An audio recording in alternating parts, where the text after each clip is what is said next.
Welcome to Work from the Inside Out, a podcast that highlights real-life stories, practical strategies, and best practices for transitioning your career from unhappiness and dissatisfaction to fulfillment, meaning, and joy. Now here is your host, career and executive coach, Tammy Guler-Loeb. Hey everybody, welcome. I am so excited to introduce my guest today, Anne Sugar. Anne is an executive coach and speaker who has advised top leaders at companies including TripAdvisor, Sanofi Genzyme, and Havas. Anne serves as an executive coach for Harvard Business School Executive Education and has guest lectured at MIT. She is also a contributor to Harvard Business Review and Inc. Prior to becoming an executive coach more than a decade ago, Anne served as a senior leader in the advertising industry, where she oversaw a team of 75 employees as the senior vice president of media at Digitas. She managed media planning for Fortune 500 clients, including General Motors, Federal Express, and Delta. She draws on her extensive management experience as well as her in-depth training and coaching methodology to advise senior executives and high performers transitioning into leadership roles. Please join me in welcoming Anne Sugar. Hey, Anne. Hi, Tammy. How are you? Thank you so much for that nice intro. It's a pleasure, an absolute pleasure.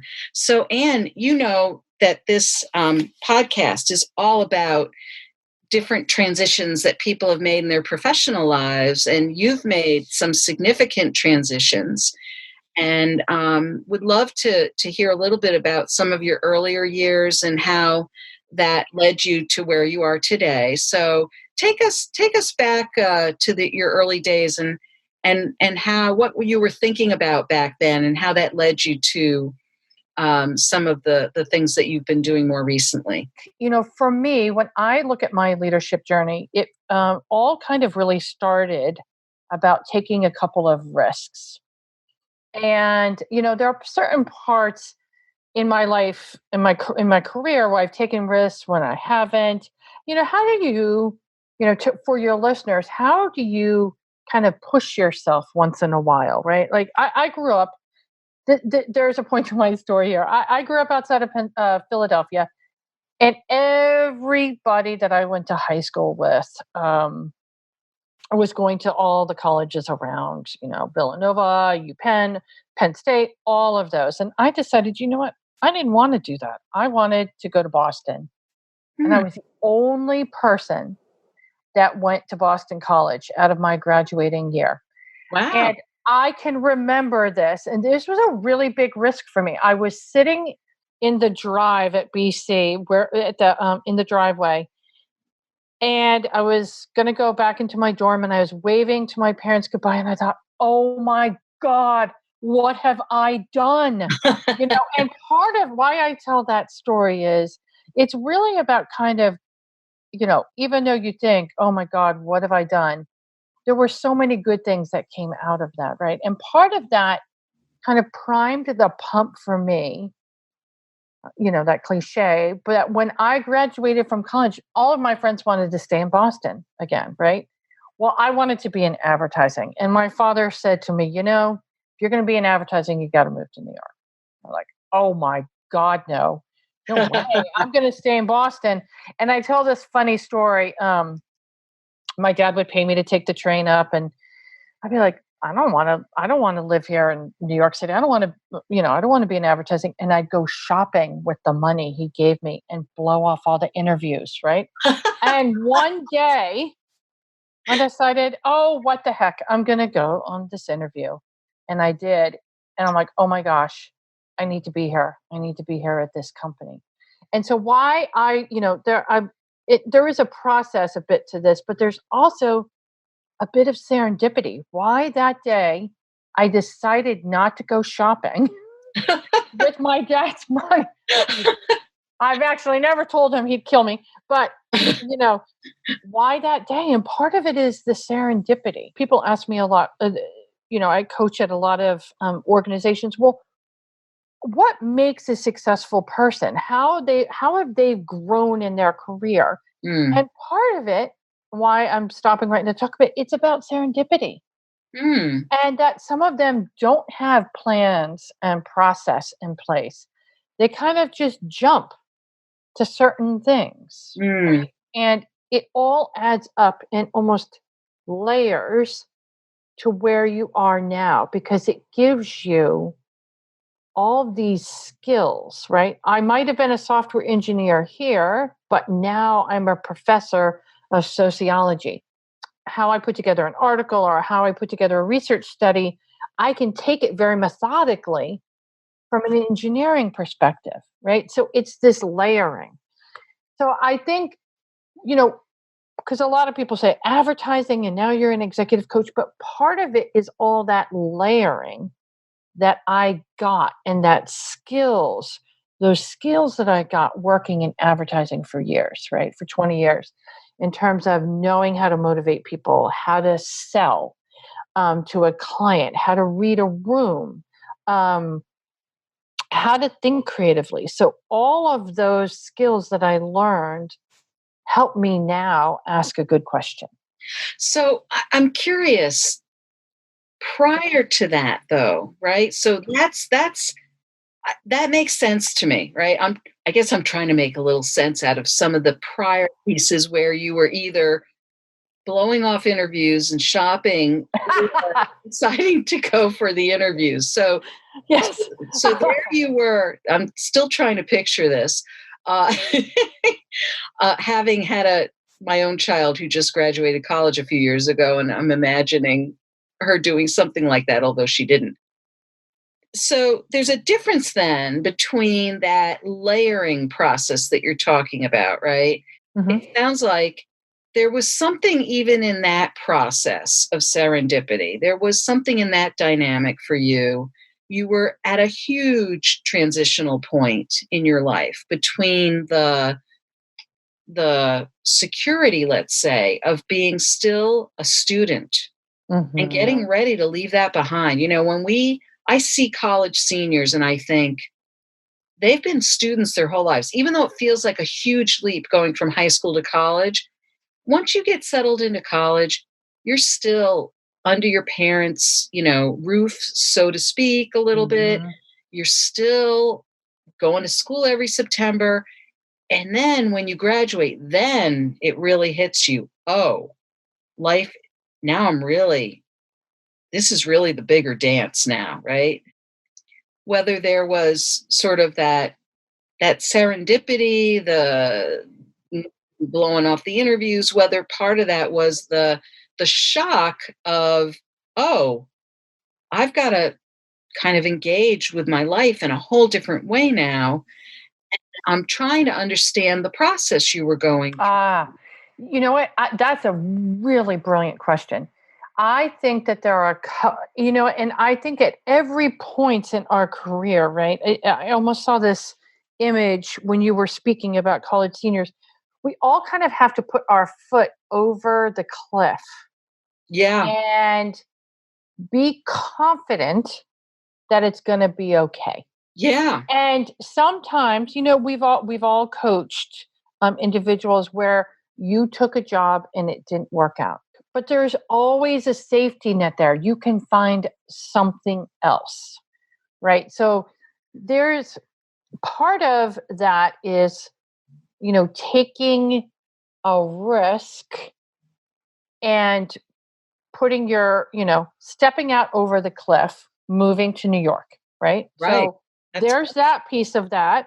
So if we take a step back for a second, I like to look at process and flow too, right? It's about, part of the career trajectory for me is about the risk taking, kind of being honest and using my strengths and values, right? yeah. And um and at any point too, then we have these kind of core pieces of who we are as a leader, and part of this is we like to plan, but at a certain point too, um so we're planful in, you know of where we want to go, how we want to do these things. We leverage our strengths, our values, but there is a part of the serendipity of it. Mm-hmm. Right. And that, as I said, a lot of executives that I've talked to really do believe in kind of the serendipity of it. And serendipity is kind of that overused word. This isn't sexy at all, right? But Yeah. it was about continuing to learn. I'm always reading, right? Yeah. Part of that serendipity for those leaders was about, and where they went in their careers, always reading.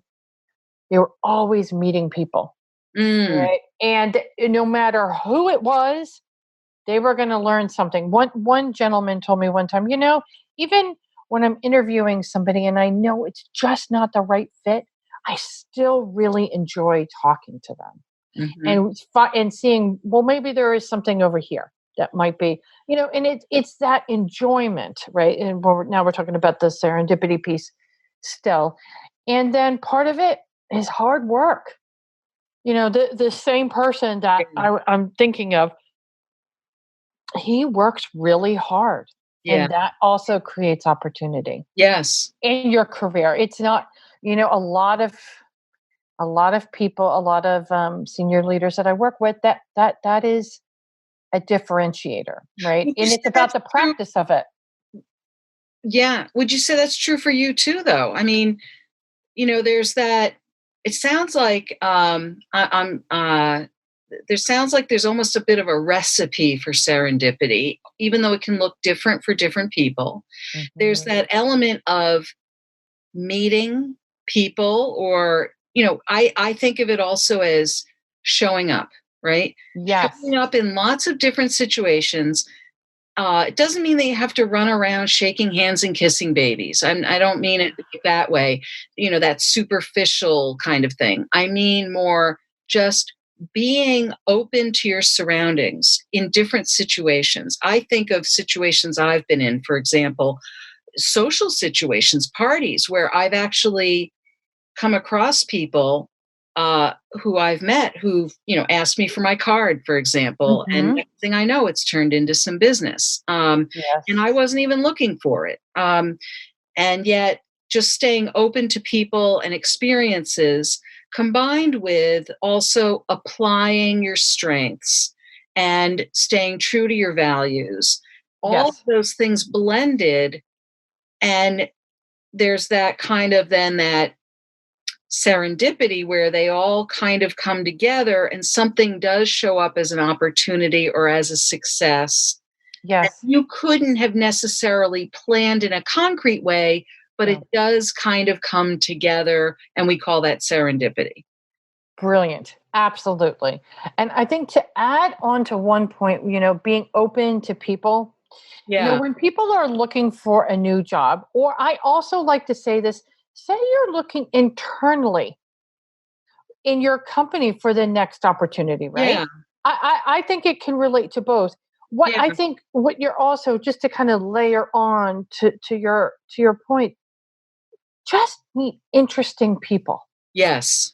That's all. When people say to me, "Oh, I need to," how do I kind of be planful in Yeah. who I need to talk to? Right. And I say, it's really just interesting. Anybody interesting that you want to talk to, I agree. Yeah. and just to layer on that point, that you talked to somebody very interesting at a party and that led to business. And we're not saying that, we want to meet interesting people to get business. It's just, Right. the breadth and scope of what you can learn. It's And just that, living life, basically. yes, Yeah. yes. Yeah. And not even, I think actually if you overthink it, it's less likely to happen. Oh, completely agree. Yeah. So would 100%. you say that by I'm going to take you back again to the shopping and the interviewing again. It is kind of a shocking thing So, that I did. Yes. well, I find it intriguing, but maybe you were shopping for interview outfits. I don't know, but Mm. so what actually happened at that time? You clearly you did move to New York. You did, Yes. at least on your own volition, decided to move to New York. You did land a job there in Mhm. advertising. Is that correct? Absolutely, yes. And did that feel serendipitous at the time, or did that feel planful to you at the time? That's a very good question. It felt very serendipitous because I'll tell you why. Why I decided that day to go on that interview, uh, and I did. And I was interviewing with this gentleman who was the head of media for this corporation, for this advertising agency, and I'm dating myself, but I was going to be his admin. Now, I didn't really type very well. I was not qualified for this, but I got it. I got the job. And so here's how it goes from a serendipity perspective and thinking about our career. So I can't say why I decided to interview that day. I can't tell you why. I just decided, okay. I think, well, if we really thought about it, I probably felt some guilt by that point. Like, okay, now it's time to go interview. You got to do it. Time to stop shopping. Time to stop shopping. But I was not a good admin at all. In fact, I was horrific. So bad that he said to me, you know what? I'm going to promote you to be, an assistant media planner over here because, it was kind of a little bit madman like, right? So, okay, I'll be an assistant over here. I was so bad. I couldn't type. I couldn't read his handwriting. I could answer his phones.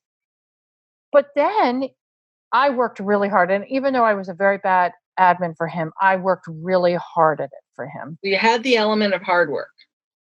I did. And, I was creative about it. I figured out, okay, well, he has the worst handwriting. I know this person over here. I can't bother him today. I'm going to have them help me decipher what he needs me to type because I was typing on a typewriter.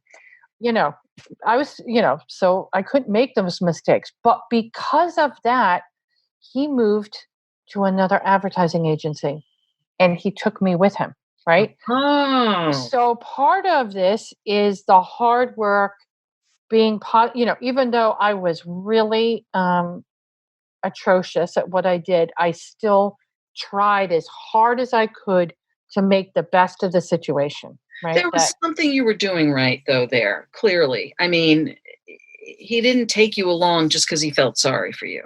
No, he did not. And he knew that I was good at what I did because I proved it to him. Yeah. And that's the serendipity piece of, but part of it was not serendipity. It was the process of, I was, in my 20s and I had no idea, but it was the process of me doing what was important for the company, important to make my manager's life easier. Mm-hmm. And, to do the best job that I could. Well, you were talking a moment ago about how those core pieces around leveraging your strengths and leveraging your values, right? So you had a value probably back then of giving your all to being, let's say, a team player or adding value to the company. Mm-hmm. So even though some of your strengths were not what was expected of the tasks of the job per se, you did add value. You found a way to work around some of those things and you added value to what needed to happen. Yes. And part of that is, I think one of the values that was really important to me was creativity.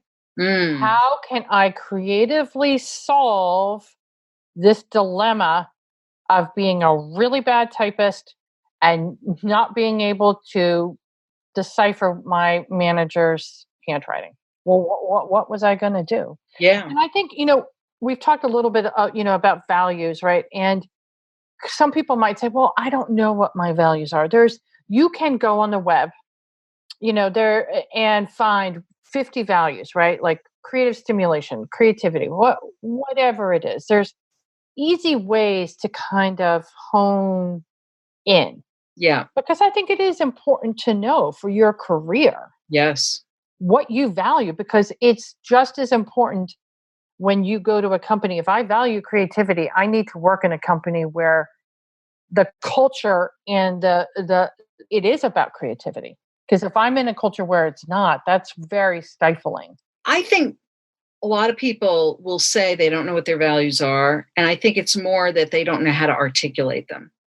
And so, Yes. That I think, for us as coaches, we often, if we ask a few of the right questions, we can get somebody to start to articulate them and they realize, oh, yeah, I have some values. Yes. Right. But if you don't have a coach right now, you can just easily start to think about it for yourself. Yes. Yes. Although it's always better to have a coach, I think. Yes. So the advertising world was something you really lived in that world for a long time. I did, almost 20 years. Yeah. So I got to work on some really, I got to work on the launch of the Apple computer back in the 80s for direct marketing and going to Cupertino and all of that. So it was really, at that time, the creativity, the interesting projects I got to work on were so amazing. But at a certain point, it started to wear on me. Okay. And part of this is gut instinct, right? I wasn't listening to my gut at a certain point as well. Because I got to a certain level, and part of, again, we're going back to values, right? Sure. The creativity, I was starting to lose a little bit of that, in a 20-year span, right? I was managing a very large department. I wasn't doing as much anymore of, the day-to-day sorts of things. I was doing very interesting things. But what I needed to, if I look back now, right, what I needed to kind of put a stake in the ground is I started to have this kind of itch over here that something wasn't working right.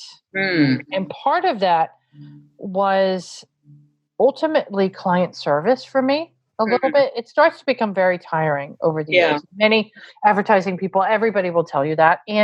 But two, I like to have, I like to have a little bit of balance in my life. And I was working 60 plus hours a week, traveling everywhere. And part of it was I wanted to get back to the roots of one of the things that advertising, and I get just such joy thinking about it, is about the team, right? Mm-hmm. And, the teams that I had and seeing people grow and mentoring people and seeing them get promoted. The retention in my department was really strong because everybody was learning, growing. Ultimately, that led to promotions over time. So when I that core piece made me so happy. Now, mentoring and coaching are not the same thing by any stretch. Right. But I wanted to find something different. At a certain point, I decided I wanted to be an executive coach. It was very specific, and I started out by just coaching some people to see if I even liked it. And, it's funny. Now I wish I had an executive coach back then. I was wondering when you said that, because I was thinking, well, how did you know that was it? Did you? I talked to a lot of people. Coach? Yeah. Okay.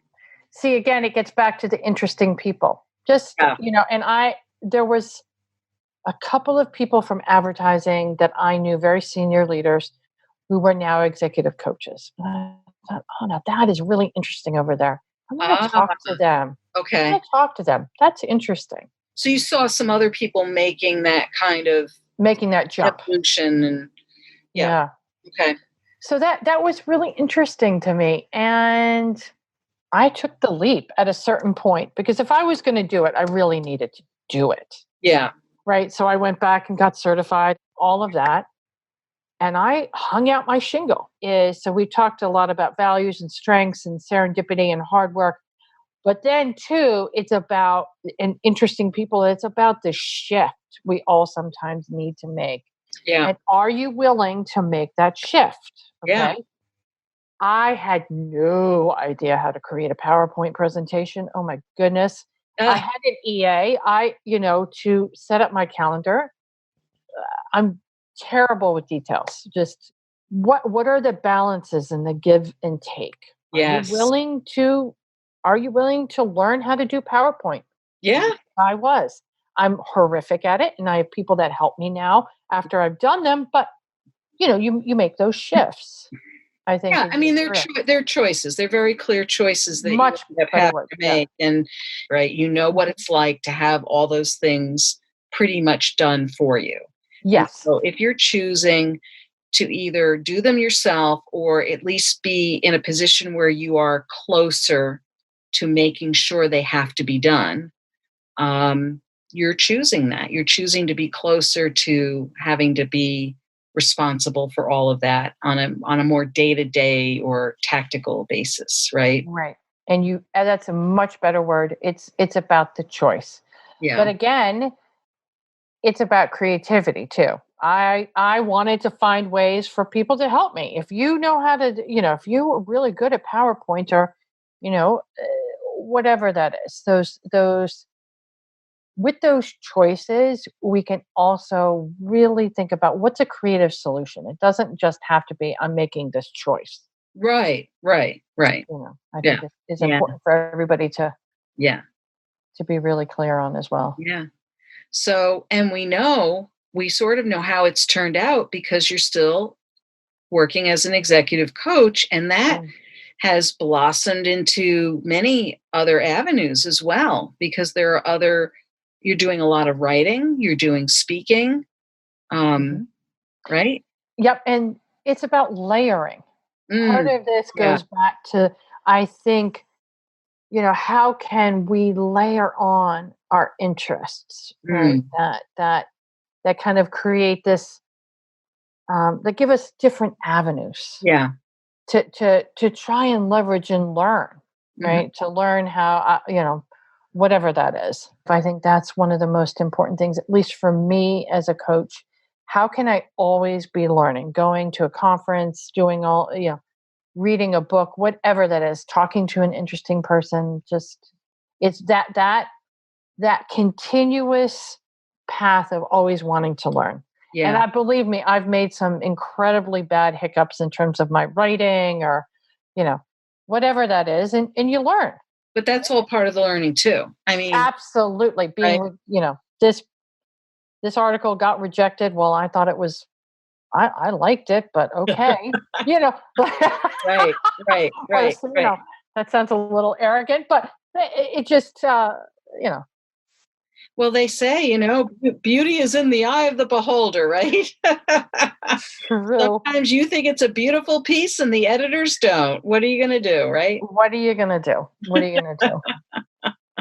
And so, in terms of what you're doing today, yes. What do you enjoy most about where you're at today? What really makes me find enjoyment and being happy is working with a client and helping them to see the story, the positive story that they have going on, and how can we tweak these little details to make it even more impactful, right? And that makes me really happy. And I think it's talking to a lot of interesting people out there too makes me happy. Yeah. And just making sure, I think too, part of it is having a breadth and depth of doing lots of different things for me. Yeah. And you have this great opportunity, I think, Anne, of, both in terms of working with executives and leaders and in your writing, you have the opportunity to kind of drop that pebble in the pond and and see the ripples going out and reaching lots of people as a result of that. And I can imagine that that must feel very rewarding. And that you hit you really hit upon why I like to write, because if for one person, if they read that article and it gives them a strategy and a tactic, because I'm really about the practical. So if a lot of my articles are all about practical ideas and solutions to an issue. That's most important to me. That really is the reason why I write, is for that person, for that one person to have a good strategy to help them. Yeah. So speaking of practical and strategies, and Yes. yet there's that creative, there's always creativity that can be threaded through all of that. What would be, a key piece of advice or a tip or two that you would offer the listeners here about moving from, let's say, a place where they're feeling a little stuck or a little less satisfied to a place of greater satisfaction in their professional lives? So I'll tell you a story. This just actually happened to me a couple of years ago. It's not that I wasn't feeling dissatisfied, but I wasn't feeling as creative. And part of this, and creativity is so important to my executive coaching practice. And what I would say to all the listeners is, what is that one little small thing that you can do to kind of just tip over a little bit? I'm all about the small details. We don't need to make these big 180 changes, right? And I was feeling I needed to have a bit more creativity in my life. And so I thought, you know what? I haven't written poetry in years. And I used to write in college, and when I was younger, I wrote a lot of poetry. I'm just going to take a class, an online class. It's not going to be a lot of time. And I wrote about this in an article that in terms of creativity, I found a lot of joy just taking this poetry class and writing poetry again. So it doesn't mean that if you feel like, there's something like a little kind of, there's all kinds of inklings, right? When we get gut instinct, right? Yeah. And that little inkling for me didn't need to be this, I'm going to go to a desert island and write a book. It was, I'm just going to take a poetry class. Yeah. And it was a fantastic experience. Yeah. Yeah. And it sounds like it opened you up in ways that gave you energy, probably in other parts of your life too. Absolutely. Yeah. And what I didn't realize was that poetry is, you have to be so exact with the words that it helped my other writing. Oh. So, again, how we started, Tammy, is how do all of these things kind of interweave? And the serendipity, again, of taking a poetry class really did help. Layering on those skills helped my writing, my business writing over here, because it gave me the tools to be much more exact with my words. So sometimes you have to look somewhere where you don't even think it relates to what you're doing. Absolutely. That's a really good point. Wow. Well, Anne, this has been enlightening and entertaining. And I want to thank you for your time today and for sharing your story. This has been really fun. Oh, it's been fantastic. Yeah. Speaking with you, I've really enjoyed our conversation a lot. Thank you. How can people learn more about your work? Sure. So if you go to AnnSugar.com, And with an E, right? And with an E, sugar, just like sugar.com. You can see my articles. I have a whole variety of articles that might be relevant to people. Also on LinkedIn, I share at least a couple of articles a day that I think are good for people Mhm. to read and that are practical. Again, not about theory, sometimes a little bit, but about the practicality of it. Right. So I you love can it. follow me on LinkedIn as well and get that reading there. Well, we will share all of that in the show notes. People will have easy access to you.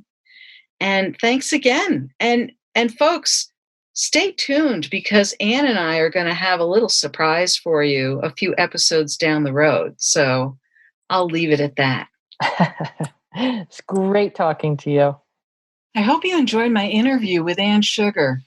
It was so interesting to speak with her and learn about her professional journey. What is your key takeaway from our interview? Is there something you'll put into action that you'll benefit from for years to come? Share what resonated with you in the show notes at workfromtheinsideout.com. Look for episode 055. That's also where you'll find all the links and resources from today's podcast. If you were inspired by this episode with Anne, please share it with your friends and colleagues. And don't forget to subscribe so you don't miss next week's show. Remember, subscribing is always free. Are you enjoying the podcast? I'd love to read your review on Apple Podcasts. It's easy to find my page at tammygulerloeb.com/Apple. Thank you so much for listening.